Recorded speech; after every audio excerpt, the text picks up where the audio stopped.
കേരള സർക്കാർ 4ാം വാർഷികത്തിൻ്റെ ഭാഗമായി ചെറുപുഴ ഗ്രാമപഞ്ചായത്ത്, ഭാരതീയ ചികിത്സാ വകുപ്പ് കണ്ണൂർ, ആയുഷ് PHC ചെറുപുഴ, ആയുഷ് PHC പ്രാപ്പോയിൽ എന്നിവയുടെ സംയുക്താഭിമുഖ്യത്തിൽ സൗജന്യ ആയുർവേദ മെഡിക്കൽ ക്യാമ്പും ഔഷധ വിതരണവും നടന്നു.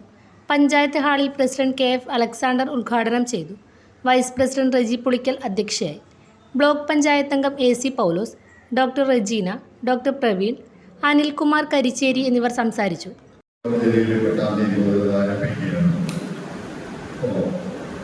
അതിൽ എല്ലാവർക്കും പങ്കെടുക്കാനും കേരളത്തിൻ്റെ തനതായ വികസന മാതൃകകൾ കാണുന്നതിനും അത് മനസ്സിലാക്കുന്നതിനുമൊക്കെയുള്ള അവസരം കുറവായതുകൊണ്ട് എല്ലാവരെയും പങ്കെടുപ്പിക്കാൻ കഴിയുന്ന വിധത്തിലുള്ള വിവിധ തരത്തിലുള്ള പരിപാടികൾ സംഘടിപ്പിക്കാനാണ് സർക്കാർ ഗവൺമെന്റ് ആവശ്യപ്പെട്ടത്. നമ്മൾ ചെറുപുഴ പഞ്ചായത്തിൽ ജയസ് സൂചിപ്പിച്ചതുപോലെ 4 മിഷനുകളിലായി നടക്കുന്ന പ്രവർത്തനങ്ങളാണ്.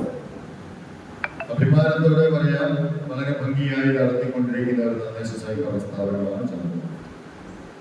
ചെറുപുഴയിലെ ഭരണസമിതി അതിലെ ലൈഫ് ഭവന പദ്ധതിയിൽ വലിയ മുന്നേറ്റം കാഴ്ചവെച്ചിട്ടുണ്ട്.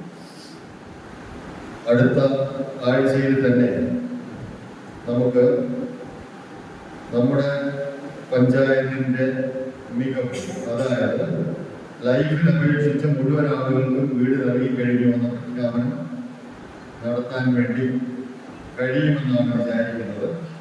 വീട് പൂർത്തിയാവുന്നത് കൊണ്ടല്ല, ആ പ്രഖ്യാപനം നടത്താൻ ബഹുമാനപ്പെട്ട തദ്ദേശ സ്വയംഭരണ വകുപ്പ് മന്ത്രിയുടെ സാന്നിധ്യമാണ് ഞങ്ങൾ ആഗ്രഹിക്കുന്നത്.